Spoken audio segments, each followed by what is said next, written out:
தாவேக்கா என்னங்க ஆட்சி நடக்குது? ஆட்சியில வந்து முதலமைச்சர் ஆவி 12 நாள் கூட ஆகல. அதுக்கு முன்னாடி இத்தனை கொலைகள், இத்தனை ஊழல்கள், இத்தனை கற்பழிப்புகள் அப்படின்னு எதிர்கட்சியில் உள்ளவங்க எல்லாம் கேள்வி கேட்க ஆரம்பிச்சுட்டாங்க. குளத்தூர் தொகுதியில படுகொலை அடைந்த ஸ்டாலின் தொடங்கி எதிர்கட்சி தலைவராக இருக்க மறுபடியும் நடிக்க போக்கு ரெடியா இருக்கிற உதயநிதி ஸ்டாலின், கனிமொழி இவங்க எல்லாம் பேச ஆரம்பிச்சிட்டாங்க.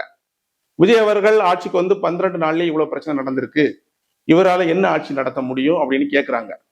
சோ கடந்த 50 60 வருடங்களா நம்ம தமிழகம் என்ன நிலைமையில இருக்கு அப்படிங்கிறத ஒரு நிமிஷம் நம்ம யோசித்தாலே இந்த பிரச்சனைக்கான விடைகள் நமக்கு தெரிஞ்சிடும்.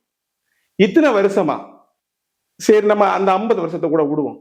கடைசி 5 வருடமா திமுக ஆட்சியில இருந்தது. நீங்க சட்டம் ஒழுங்க நிலை நிறுத்தினதுக்கு என்ன திட்டங்கள் கொண்டு வந்தீங்க? எப்பவுமே இந்த திமுக மீடியாவில் பேசினாலும் சரி, அறிக்கையை விட்டாலும் சரி, ரீல்ஸ் போட்டாலும் எது போட்டாலும் இவங்க எப்பவுமே தங்களோட பதவிக்காகவும் பதவி வெறுகி பதவியை தக்க வைக்கிறதுக்காக மட்டும்தான் பேசுவாங்க. நீங்க நல்லா பாருங்க, மக்கள் பிரச்சனையை கோட் பண்ணி பேசவே மாட்டாங்க. ஒரு ஹாஸ்பிட்டல்ல இந்தந்த பிரச்சனைகள் இருக்கு, அங்க நம்ம சரி பண்ணணும், கனிம வளத்தை கடத்திட்டு போறாங்க, அதை நம்ம சரி பண்ணணும், மணல் கொள்ளை அடிக்கிறாங்க, அதை நம்ம சரி பண்ணணும், இப்படி எங்கேயுமே பேச மாட்டாங்க. கல்வித்தரம் குறைஞ்சு போயிருக்கு, கல்வித்தரத்தை நம்ம கூட்டணும், அதுக்காக இந்த புதிய அரசு பொறுப்பேற்றுக்கணும் அப்படின்னு எங்கேயுமே இந்த திமுக பேச மாட்டாங்க. நல்லா கவனிச்சு பாருங்க. இவங்க எப்பவுமே அவங்களோட பொசிஷன் அந்த சேர் தான், முதலமைச்சர் நாற்காலி தான் அவங்களுக்கு தேவை. அந்த நாற்காலிக்கு தேவையான அவதூறுகளை மட்டும்தான் அவங்க பேசுவாங்க. ஸோ இதுல இருந்தே தெரியும், இந்த திமுகங்கிறது மக்களுக்கான ஒரு சக்தி கிடையாது, நாற்காலிக்கான ஒரு சக்தி. ஸோ இவங்க 5 வருஷத்துல சட்டம் ஒழுங்குக்காக எந்த ஒரு மேம்பாட்டையும் கொண்டு வரல. எவ்வளவு பிரச்சனை நடந்து. நான் இந்த பிரச்சனை இருந்து எஸ்கேப் ஆகி பேச விரும்பல. எப்படின்னா, இது திமுக பண்ணி வச்சுட்டு போச்சு, எங்களுக்கு அதுக்கு பொறுப்பு இல்லை அப்படின்னு நான் சொல்ல விரும்பல. ஏன்னா ஒரு நாட்டுல ஒரு உயிர் போகுதுன்னா அந்த அரசாங்கம் தான் அதுக்கு 100% பொறுப்பு அப்படிங்கிறது தான் என்னுடைய கருத்து.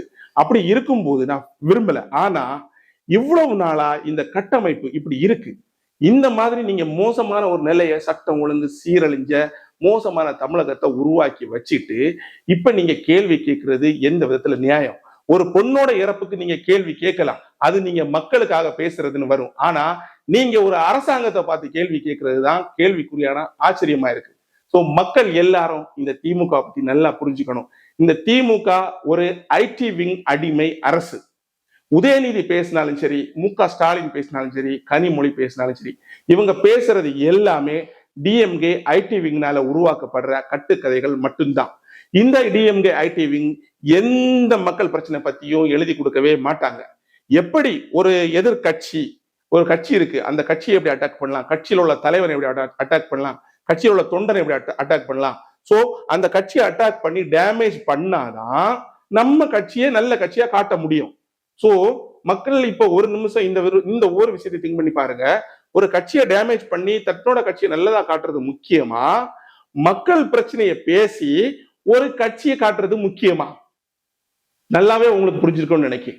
சோ இன்னையில இருந்து திமுகவோட எல்லா அறிக்கைகளையும், அவங்களோட ட்வீட்டா இருக்கட்டும், அவங்க ஆன்லைன்ல போடுற வீடியோக்களா இருக்கட்டும், அவங்க பேசுறது எல்லாம் கவனிச்சீங்கன்னா முழுக்க முழுக்க ஒரு கட்சி சார்ந்ததா, பதவி சம்பந்தப்பட்டதா தான் இருக்கணும். அவங்களுக்கு பதவியை எப்படியாவது கைப்பற்றணும்.